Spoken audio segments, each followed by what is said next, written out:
Hello, my friend, and welcome. This is the Back to Me podcast, and I am Heather, and I am super excited that you are here. And I just want to let you know that you're going to hear some tips and some tricks, some ideas, all to help you live your happiest and healthiest life. It is called Back to Me because when you are taking care of yourself, then you can take better care of others. And my goal is to make the world a better place. This is Wellness Your Way. I am really happy that you're here. Your true self is waiting. So it is time to step up and thrive. Hello, podcast friends. This is absolutely Heather. And this is, absolutely the Back to Me podcast, because where else would we be? And we're talking to some pretty awesome people. And today it's a pretty awesome person. Thanks for having a really easy name, Lauri. Thank my mother. We had to spell it differently, but you can thank her for that. Yes, Lauri Smith. So easy to pronounce. I can't get it wrong. And we're going to talk some pretty interesting things today, I think. We were talking just before the show about things, and I had to say, hey, we should press record. And you are, among other things, you're a soulful speaking coach. And we were talking about what soulful was. And before we get into that, the thing that I always want to know about people is how did this happen that you became a soulful speaking coach? What led you to this place where this is like something you're like, the world needs this? Do you want the my whole entire life has been leading me here version, or the more recent? You get to decide. It's what does your higher self say? my gut and higher self say in this time the sort of more compacted, more recent version. I was teaching theater at a community college, and at that time, I still thought I was going to be teaching theater during the day and doing theater at night. And I was relatively new to teaching theater. And this student who was about my age at this community college came up to me after class one day, and she said, "You're different." Your style as a teacher is not the professor at the podium professing your knowledge down to us style. And as she's talking, her face starts to look like it's in a fun mirror, and time seems to be slowing down behind her. Whoa. And she said, "I think you're a coach." And I didn't know what coaching was other than basketball, volleyball, softball, and soccer. And I could tell that's not what she was talking about.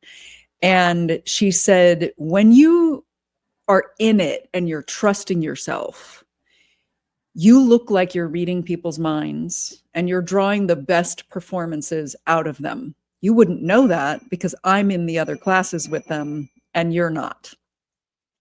And she said, but when you don't trust your style and you do it the way that you think you're supposed to do it, it's really not working for you.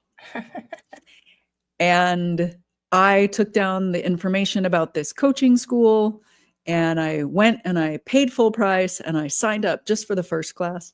I'm the only person I know who has paid full price for that first class. And it was such a yes, it didn't occur to me. It was a yes to go to the first class because I was still paying off graduate school and whatnot. And within 15 minutes of being in that first class, I turned to the person next to me and said, "I think I just found the final piece of what I'm here to do." And she went, "Wow, what is that?" And I said, I can't answer you with my brain yet. And I got certified in coaching. And when I was about to do the certification exam, which is you coach people live while others on the phone back in the day with the two assessors listening to the recording, I called up an old boss of mine from when I was an executive assistant. And I said, "I need to make myself nervous for this exam. Can I coach you?" And he said, sure. And then being an entrepreneur, after the coaching session, he said, what's your niche? What's going to get you in the door? You were always very fit. Maybe it's fitness. And I went, no, there might be something with theater and public speaking. And then I went on a hike with a friend in Tilden Park in Berkeley, California. And I mentioned this idea of weaving everything together into being a public speaking coach. And she did a double take on the trail. She kind of looked at me and then looked away and then went, yes. Because I had been being pulled toward voice during graduate school, like the thing that you're kind of trying to say no to and get away from. Yet there were all these moments about having your voice, finding your voice. I jumped up and helped some students in the middle of a class that the head of the department was teaching once, and like the voice that came out of the student was completely different. And everyone would look at me and say, like, how did you do that? And I was sitting there thinking, you just saw me do it. Right. I don't understand. And I now know that it looked like a magic trick to them, because I'm up there tinkering with things and it's moving very quickly for them. And then the person looks and sounds completely different. I never got it at the time. I was like, it's not magic. You just saw me do it. Well, it's interesting because I think that the things that we are really suited to, or that we are intrinsically us, look like magic to other people. Yeah. And because we can't explain it, we're like, what? It doesn't, it's just the thing. It's no big deal. Yeah. And I have since then broken it down in different ways. And at one point, I even thought I was going to teach others how to do it. And I started developing that. And then that direction stopped. And I think I learned from that what I was supposed to at that point. It could come back around. And the final piece is I learned all of this stuff. And then I had a really powerful experience back in the theater with that student and others, where I had kind of integrated the essence of how I now work with speakers. And this group of students who were like mean girls personified a year before, a year later, when I integrated how I really work and was owning it, they were warming up to do their final scenes. They were not in character yet, they were themselves.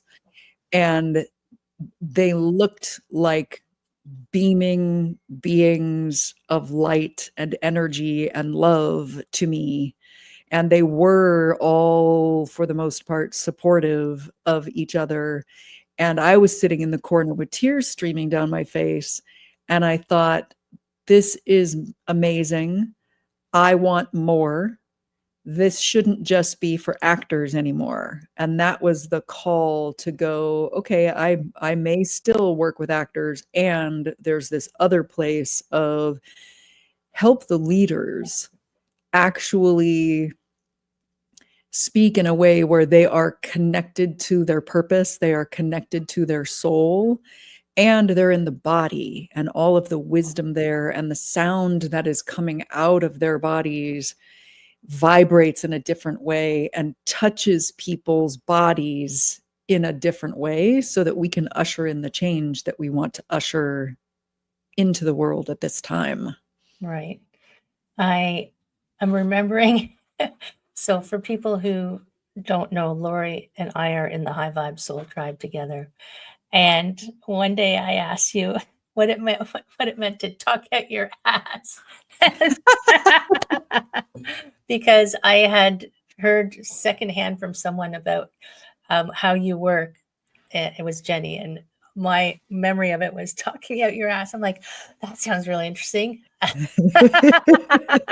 Yeah, it's like reclaiming the phrase talk out of your ass, or speak from your ass, which is the, like, instead of being a talking head, talk out of your ass, like all the way down to your root chakra and the power that's down there. Talk from there. And it's interesting because I don't think that, like, I can totally see where actors would make so much more of an impact on what they were trying to convey But I think if everybody could figure out how to translate what they're trying to say into something the other person can receive more than intellectually, is so valuable, Yes. right? Yes. That's, my dream for humanity is that it ripples to all of humanity. And in building a business and like, who do I love to work with and where can this spreading have the most impact? Mm-hmm. I've used different words for it over the years: change makers, loving rebels, sensitive visionaries, ambitious empaths. People who have something that they want to be different in their world or the world are the ones that I love to work with the most. And I also love that it ripples throughout their life. So I do get a taste of like, it's not always when you're standing on a stage. Sometimes it's when you're standing in front of your significant other and you're finding your whole voice, because it's the same instrument. Our soul, our mind, our body, our breath, and our heart are the instrument that we're playing, whether we're on a podcast or standing on a stage, or like, honey, could you please clean your toothbrush better? It's the same instrument. Could you please not leave your socks on the floor? Yeah. Which is totally made up. My husband is not the one, It's all good. Life happens in everybody's life. So, everybody's got, my husband and I always joke, we all have our own little quirks. Mm-hmm. And you just decide, is that a quirk that's going to drive me crazy? Or will I say something? Yeah. Right? Yeah. And I mean, I know that you did lots of work with actors, and I know you've been working with, I don't know, these soulful healer types. And do you find that they're easier to work with or harder?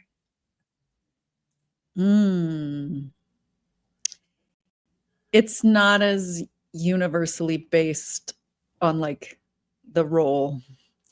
There have been actors in classes. Here's one thing that I will say. I flashed on a particularly challenging actor in a class where there were like 38 people in the class. There is less choice in that environment on both sides. Like when you're working for a school, you can't tell the school, I'm sorry, I don't feel aligned with this particular student. I think you should place them. So it doesn't work that way. Damn it. Trust that the universe is sending you the people that you're meant to work with, and that you're learning, even if it's, I'm not sure we vibe. I'm not sure he'll be back for a second time. Yeah. And in business, there's more choice. People are choosing, is she a match for me? And I'm choosing, do I feel an energetic alignment with them? Even though I wish I could go back in time to the one student that I was thinking of, because I know now, there's two. I learned so much. One was more funny, like he almost had like a mafia background, I think, and a white male obliviousness, where Right. stuff that you would not believe kept coming out of his mouth. And it was at a time where I really was finding my like, there is no standing there as an instructor and pretending that something that just happened in the room didn't happen.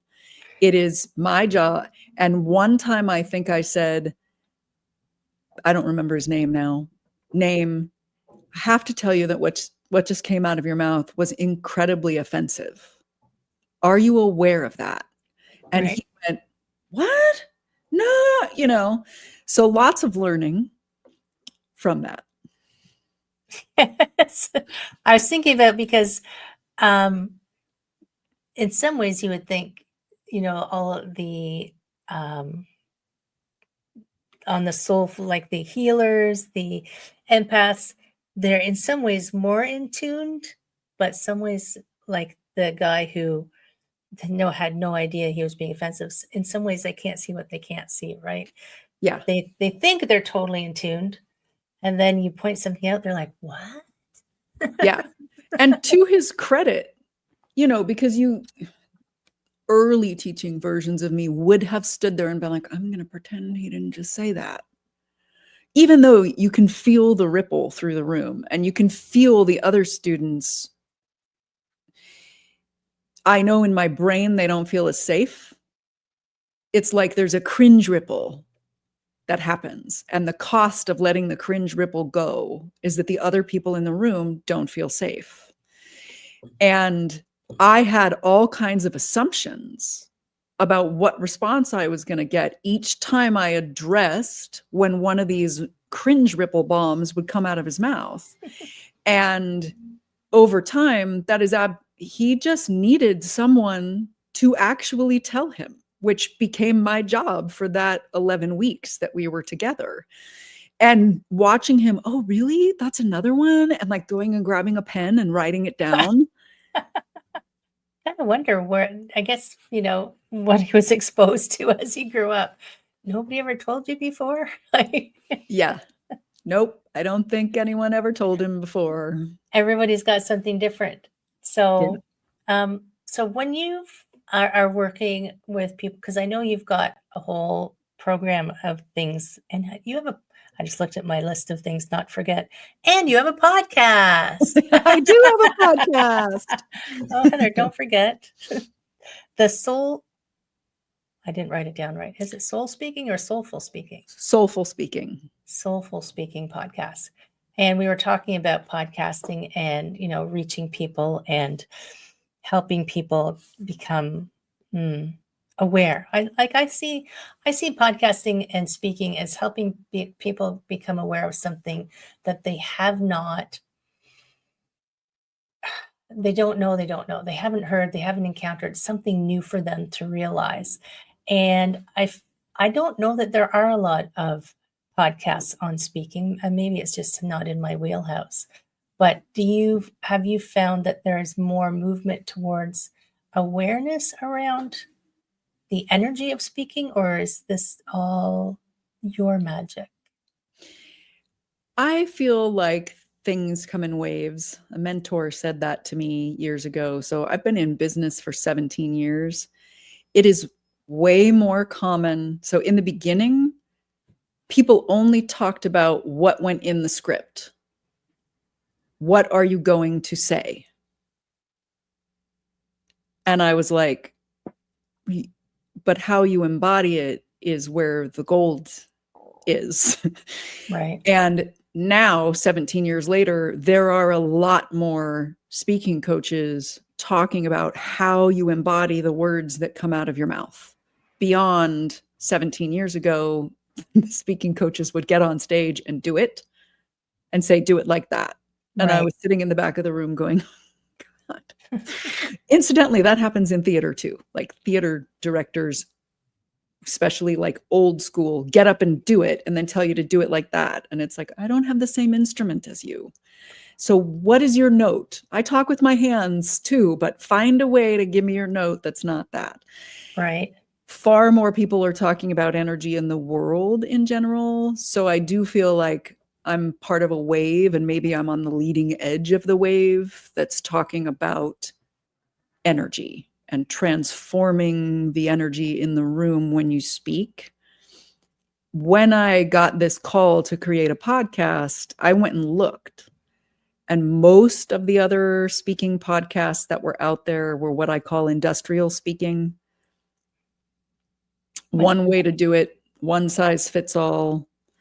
And there were a few that felt aligned and none that were exactly the same. And I went, okay, then I'm doing it, and I'll remember the ones that were aligned, and someday we might be on each other's shows because we're aligned enough to have an amazing conversation. Right. I remember now that we're talking, I don't know if you ever encountered James Wedmore in your travels. He's a fairly big in the online digital course creation. Actually, he's really big in the online digital course creation space. And he's created an amazing company, and he teaches people, these are your steps. And, it's like a choose your own adventure. And he had a woman on who was a voice coach who took his class and then told him, you know, I can tell what you're trying to say here, but here you're not doing it. And she's Mhm. got a podcast now called Voice Matters, I think it's called. Ah, that's the name of my company. Oh, well, I might be wrong. But she's very interesting because she, I think similar but different. She talks about the energy of what you just said was this, even though the words you used were this. Mm-hmm. Right. And it made me start going, oh my God, what do I sound like when I'm talking to people? Oh my God. What if the panic goes in your brain, but then you go, whatever, just got to deal with it. But do you, in your classes, I guess, is it group classes? I do work one-on-one, and groups are my main focus and where the magic is and where my passion is. Right. Coming from, I guess, teaching in classrooms. Now we're just different kind of classroom. Yeah. It took me a while to get there. Yeah. And there is COVID a had to magic happen. to it. Yeah, I had started doing groups a while ago, and then the ownership of, there's a reason that acting studios do small, intimate groups. My favorite acting instructor used to say that the semi-private, not one-on-one, but also not public, is an important step. And I say that the intimate group or the intimate circle is an important step for the nervous system, for the ego, for all parts of the person to know that they can really go out in the world and speak soulfully, because soulfully is also open-hearted and vulnerable. Right. And yeah, if you've only ever worked one-on-one and then you have to step onto a stage, oh my God, I'm going to die. No one ever died from public speaking. I said that on an episode like way back in season 1.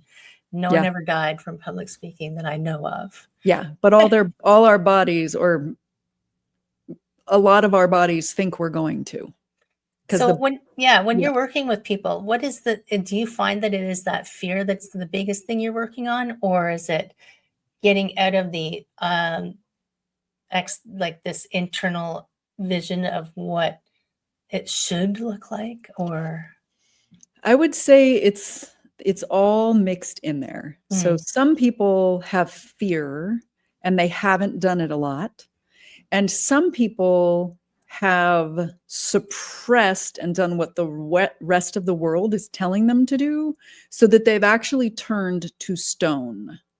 Energetically, physically, they have so much armor, and they've done it the way they think they're supposed to in order to survive it, because that's the industrial speaking. That's the predominant way out in the world. Is there's one kind of charisma, there's one way to move your hands, one person is charisma. It could be, yes, because they all seem to be the same. Yeah, there are a few. Jill Bolte Taylor, my stroke of genius, is one that pops out as like, she was soulful. Yeah. She was vibrant and alive from head to toe. And it's entirely possible that some of that came from the very stroke that she's talking about in her talk, that her left brain and her right brain and her body were all working together in a different way. And that was my experience, has been my experience, is that some people emerge from the traditional ways of doing things with their charisma intact. Right. It's in spite of all those other programs, not because of it. She emerged with her charisma intact. So it's really helping people to come home to themselves, to come home to making sound the way we did when we came in as babies, removing all of the stuff that has created inefficient, not alive habits. And some speakers come in and they're terrified and they have no experience, and they also have no bad habits. And some people come in and they don't identify as terrified. They want more impact. They want to feel more alive. They want to feel more connected to the room and have it transform more. And they've got some bad habits of people telling them they needed to do it a different way. What's an example of a bad habit?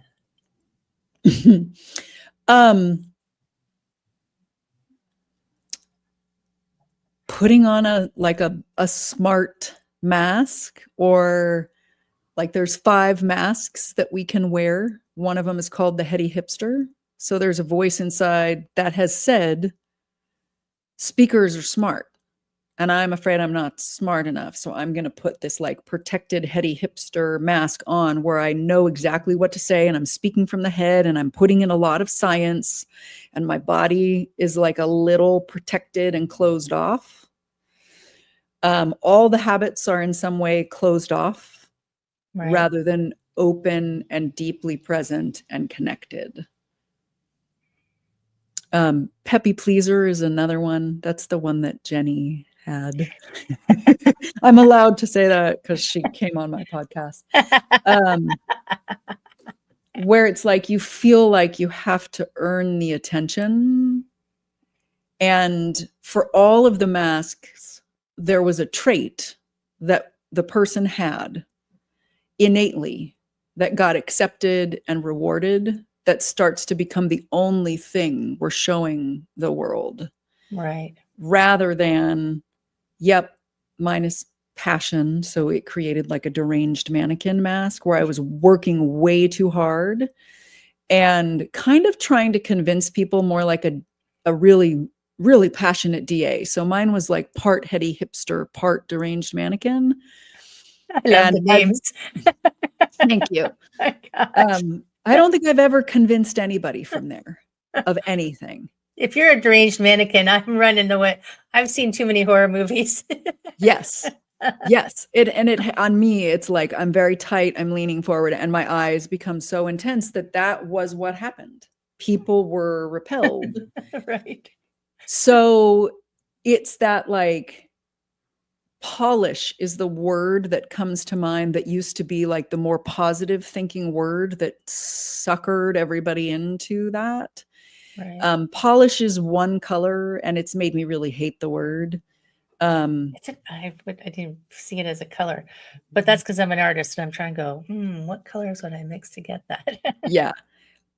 Artistry is what I think. Some people use the word polish and the vibration as it comes out of them doesn't feel like a should, like it has to be perfect. When they say polish, I feel words like intentional, creative, artistic. And I'm like, oh yeah, that's a very different thing. Like by the time you open a play, you've made choices, you've made decisions. It is a work of art. And some speakers want to get that far, but it's not like, let me get up here and try to be perfect and remember every single thing that I'm going to say and pre-plan it ahead of time. Right. It's like when I did my very first podcasts, I did a business podcast. I'm looking for a piece of paper. And because I wanted to make sure I got the information right, I had a script taped underneath my camera. Blah, blah, blah, blah, blah, blah, boring, boring, boring. Oh my God. Yeah. Ugh. Yeah. So if they want to find your podcast, is it on what platforms is that on? It's on a lot of them. Yay.